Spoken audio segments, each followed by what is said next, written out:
Hi everyone, how are you. मैं हूं फरजाना और हम सीख रहे हैं इंग्लिश टेंसेस। आज हम बात करेंगे फ्यूचर परफेक्ट कंटिन्यूअस टेंस के बारे में।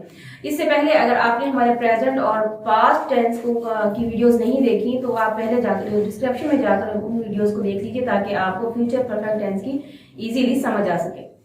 सो let's start. Future perfect continuous tense कौन सा टेंस होता है? ये फ्यूचर परफेक्ट कंटिन्यूअस टेंस फेल मुस्तकबिल मुकम्मल जारी, यानी कि इसकी डेफिनेशन ऐसे बनेगी, ऐसा टेंस है जो बयान करता है कि कोई काम मुस्तकबिल में यानी आने वाले जमाने में मुस्तकबिल में शुरू होकर मुस्तकबिल में ही मुकम्मल होगा।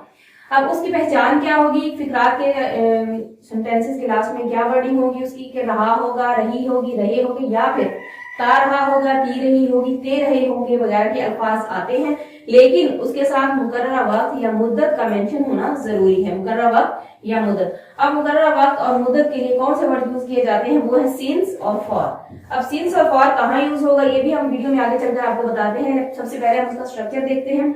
सबसे पहले स्ट्रक्चर में आ जाएगा सब्जेक्ट। सब्जेक्ट के बाद हेल्पिंग वर्ब में हम यूज करेंगे विल हैव बीन या shall have been, will have been या शैल हैव बीन। उसके बाद वर्ब के फर्स्ट फॉर्म के साथ आईएनजी प्लस सिंस फॉर, उसके बाद ऑब्जेक्ट।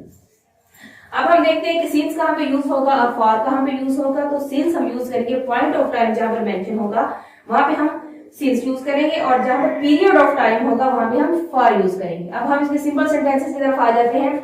मैं 2 रोज से आपका इंतजार कर रहा हूंगा। मैं 2 रोज से आपका इंतजार कर रहा हूंगा। I shall have been waiting for you for 2 days।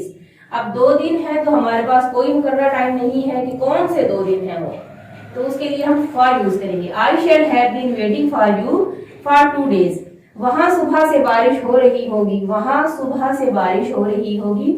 It will have been raining there since morning. अब हमारे पास एक मुकर्रर टाइम है, सुबह का वक्त मुकर्रर टाइम है, तो उसके लिए हम क्या यूज करेंगे? Since. It will have been raining there since morning. Next sentence है हमारे पास, वो 1990 से इस स्कूल में पढ़ता रहा होगा, यानी कि हमारे पास एक टाइम आ चुका है, ईयर आ चुका है कि कौन से सन से। He will have been studying in this school since 1990. He will have been studying in this school since 1990. तुलबा 1 घंटे से शोर कर रहे होंगे। तुलबा 1 घंटे से शोर कर रहे होंगे। अब students will have been making a noise। अब 1 घंटा, कौन सा 1 घंटा? दिन का कौन सा घंटा, कौन सा टाइम, ये हमारे पास मेंशन नहीं है, तो उसके लिए हम फॉर यूज करेंगे। Students will have been making a noise for 1 hour।